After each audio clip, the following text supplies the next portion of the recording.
علی محمد. محمد علی ابتاری، کابل مدینہ کراچی پاکستان سے بات کر رہا ہوں. حضرت آپ کی بارگاہ میں سوال عرض تھا کہ ڈاکٹر کا جو ہے مختلف کمپنیوں سے کمیشن لینا کیسا؟ جواب عنایت فرما دیجیے. دعاؤں کی درخواست. ہاں، اس کو علماء کہتے ہیں یہ رشوت ہے.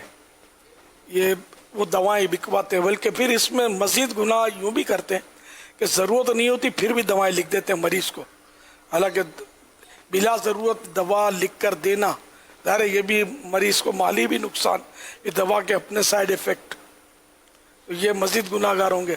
اس طرح لیبارٹریوں سے ان کے فکس ہوتے ہیں اپنے یہ کمیشن، تو یہ بولیں گے فلاں لیبارٹری ہی کی مطلب رپورٹ ہم کو منظور ہے، تو اب اس لیبارٹری سے ہی جاؤ، تو وہاں بھی ان کے کمیشن ہوتے ہیں. اور پھر ضرورت ہو یا نہ ہو یہ بعض اوقات ایکس رے لکھ دیں گے، تو ٹیسٹ لکھ دیں گے، تو ٹیسٹ یا ایکس رے جو بھی ہے خون نکلے گا تو یہ بھی بندے کا نقصان ہی ہوا نا. پھر ایکس رے بھی مشینیں جو نہیں ہڈیوں کو پار کر جاتی ہیں تو یہ بھی نقصان دہ ہوتی ہیں. ایکس رے مشین کی جو ریز ہوتی ہیں یہ نقصان دہ ہوتی ہیں. تو بہرحال یہ کہ کئی یعنی کہ یوں سمجھو کہ مختلف گناہوں کا مجموعہ ہوتا ہے یہ کمیشن کا ان کا نظام جو ہے.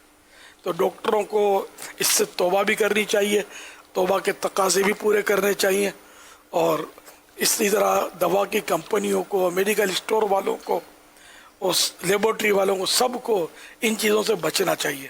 ایسا نہیں کرنا چاہیے. کسی ڈاکٹر سے اس طرح کمنٹمنٹ نہ کریں. اور ریکویسٹ کرنے مرض نہیں ہے کہ آپ ہمارے پاس بھیجا کریں، یا تعلقات اور بیچتا ہے اور جائز بیچتا ہے تب بھی ٹھیک ہے. اور ناجائز بھیجے گا تو ذرا گناہ گار ہوگا. میڈیکل اسٹور سے بھی ان کی ترکیبیں ہوتی ہوں گی کہ فلاں میڈیکل اسٹور سے لینا ہے، اور ڈاکٹر کی پرچی وہ پہچانتا ہے تو اس کا کمیشن یہ سیٹ ہو گیا ڈاکٹر صاحب کا. ڈاکٹر صاحب مائنس صاحب، ڈاکٹر صاحب مائنس صاحب، کہ ایسا ڈاکٹر صاحب نہیں ہے نا. صاحب تو یہ رسپیکٹ کا لفظ ہے، اور نعوذ باللہ جو رشوتوں کا بازار گرم کرتا ہو اس کی رسپیکٹ تو نہیں ہے نا. دنیا اور آخرت میں بربادی ہے.